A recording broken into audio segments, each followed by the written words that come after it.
Hello বন্ধুরা, আজকে সেই পাহাড়টা দেখতে চলে এসেছি যে পাহাড়টা আমরা যে হাউসে থাকি তার ছাদ থেকে দেখা যায়।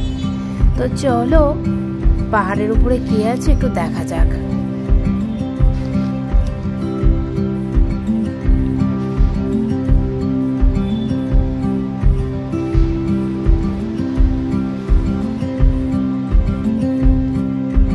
তো দেখো কিভাবে পাহাড়ের উপরে ধাপ কেটে কেটে সিঁড়ি করে ক্রমশ উপরের দিকে সিঁড়িটা চলে যাচ্ছে।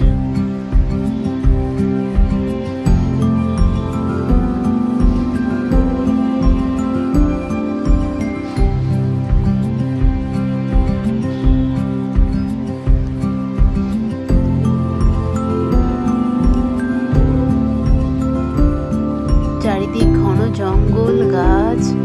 এই যে বাচ্চা ছেলেটা এই পাহাড়ের উপরে নাকি একটা শিব মন্দির রয়েছে, তো তার জন্য দক্ষিণা নিল।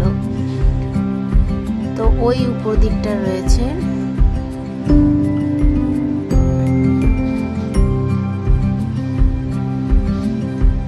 দারুণ। তো চলো উপর দিকটা যাওয়া যাক, মন্দিরটা দেখবো, মন্দিরে ঢুকবো যদি সুযোগ হয়।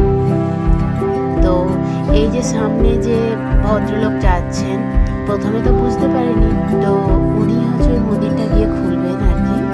তো দেখো পাহাড়ের এই পাশে পাশে কি সুন্দর করে খোদাই করে বিভিন্ন দেবদেবীদের মূর্তি রয়েছে।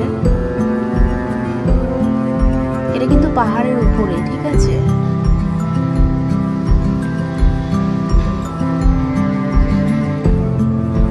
তো আমরা প্রায় একেবারে পাহাড়ের উপরে উঠে গেছি বলতে পারো, মানে একদম উপরে ওই যে দেখতে পাচ্ছ শিবের মন্দির। তো আর এই যে দেখো ভালো করে চারিদিকে গাছপালা, পাহাড়ের উপরে অ্যাকচুয়ালি পাহাড়ের উপরে যে গাছপালা হয়েছে সেটা। তো এই যে আমি একটু পাহাড়ের উপরে উঠেই যাচ্ছি। তো পাহাড়ে উঠবো বলে যাচ্ছিলাম, তবে বন্ধুরা পাহাড়টা এতটা স্লিপ করছিল না বাবা, আমি পুরো পড়েই যাচ্ছিলাম। তাই ভয়েতে আমি নেমেই আসলাম, না আর উঠে কাজ নেই, আর একটু হলে পাহাড় থেকে পড়ে যাচ্ছিলাম আর কি। তো মন্দিরটা যেহেতু পাহাড়ের উপরে, তাই পুরো পাহাড়টা তো আর এখান থেকে দেখানো সম্ভব নয়। পাহাড়টা মন্দিরে গার্ড হয়ে গেছে আর কি।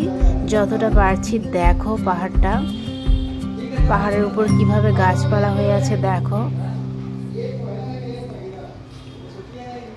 আর এই যে বললাম মন্দিরটা উনি খুলবেন, তো মন্দিরটা খুলেছে, প্রবেশ করলাম। তো সৌভাগ্যবশত মন্দিরটা খুলতে প্রথম আমরাই ঢুকেছি আর কি।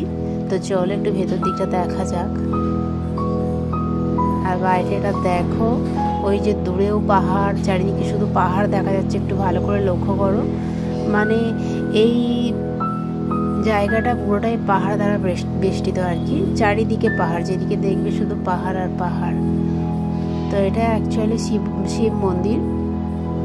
তো দেখো ভেতরটা।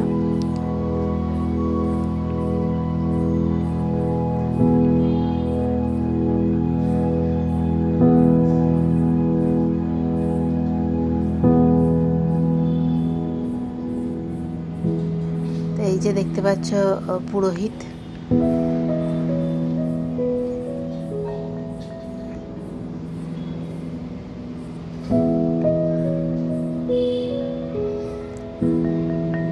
এই যে শিবলিঙ্গ ভেতরে দেখতে পাচ্ছ।